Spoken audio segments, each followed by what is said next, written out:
Alors, il se passe quelque chose de vraiment fondamental en ce moment dans le monde de la tech. Et non, on ne parle pas juste d'une nouvelle appli ou d'un petit gadget, on parle d'une véritable révolution industrielle. Et tout nous montre que l'année prochaine, ça va être le grand basculement. Cette phrase, c'est vraiment le cœur de tout ce qu'on va voir ensemble. 2025, c'est pas juste une date sur le calendrier, c'est l'année charnière, le moment où l'IA sort des labos de recherche pour de bon et vient s'installer au cœur même de la stratégie des entreprises. Ok, mais alors, comment ça se passe, cette transformation? Eh bien, elle est poussée par deux forces vraiment puissantes qui agissent en même temps et qui sont en train de tout changer dans la manière de déployer et d'utiliser l'IA à grande échelle. La première de ces forces, c'est simple, c'est la fin du chacun pour soi. Les géantes de la tech, mais aussi les entreprises de tous les secteurs, ont compris qu'ils ne pouvaient plus avancer tout seuls. Du coup, ils forment des alliances, des partenariats puissants pour aller beaucoup plus vite. Et pour que ce soit bien concret, regardons un exemple tout frais. L'accord entre le géant de la distribution britannique Tesco et la pépite française qui est Mistral AI. Attention, ce n'est pas un petit contrat de service, c'est un vrai mariage stratégique sur le long terme. Et quand on regarde les détails, on comprend la profondeur du truc. Il ne s'agit pas juste pour Tesco d'acheter une licence. Non, ils ont un accès total au modèle, un support direct des ingénieurs de Mistral, et ils vont même jusqu'à créer un labo d'IA commun.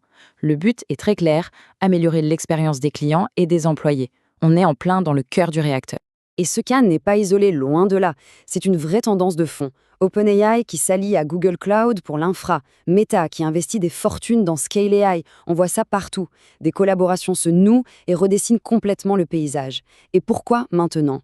Parce que développer ces technologies en solo est devenu beaucoup trop cher et beaucoup trop complexe. La collaboration, c'est devenu la clé pour avancer. Mais bon, ces alliances ne sont que la moitié de l'histoire. Pour que ça fonctionne à grande échelle, il faut une fondation technique solide. Et c'est là qu'arrive la deuxième grande force, la standardisation. On est en train de construire les autoroutes de l'IA. Et pour ça, il y a un concept qui émerge, le MCP, ou Model Context Protocol. Dit comme ça peut paraître un peu technique. Mais l'analogie pour le comprendre est géniale. C'est tout simplement l'équivalent d'un port USB-C pour l'intelligence artificielle. Une norme universelle qui permet à n'importe quel agent intelligent de se brancher facilement à des services comme Google Maps ou des bases de données. Fini le bricolage, place au plug and play. Concrètement, ça change quoi pour un développeur? Eh bien, ça change tout. Ça enlève des tonnes de complexité, ça unifie l'accès aux outils, ça permet de travailler avec des données en temps réel et, point super important, ça assure la sécurité. En gros, c'est ce qui manquait pour passer du simple prototype à une vraie application d'entreprise, fiable et qui peut monter en charge. Alors, qu'est-ce qui se passe quand on combine ces deux éléments? D'un côté, les alliances stratégiques et de l'autre, ces nouveaux standards techniques. Eh bien, l'impact sur la stratégie des entreprises est immense. 76%. Retenez bien ce chiffre. Il représente un changement de mentalité absolument radical.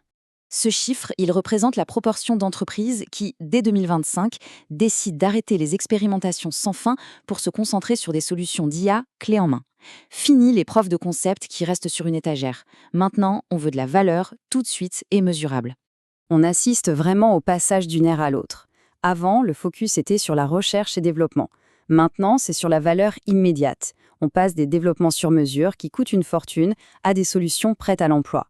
On sort des silos technologiques pour aller vers l'interopérabilité. Bref, on passe du laboratoire à l'usine. Et bien sûr, derrière toute l'infrastructure physique doit suivre le mouvement. Les data centers sont en pleine transformation, on densifie la fibre optique, les processeurs spécialisés comme les GPU deviennent la norme absolue, et on voit de plus en plus de modèles hybrides qui mélangent cloud et serveurs locaux pour trouver le meilleur équilibre entre coût, performance et contrôle des données.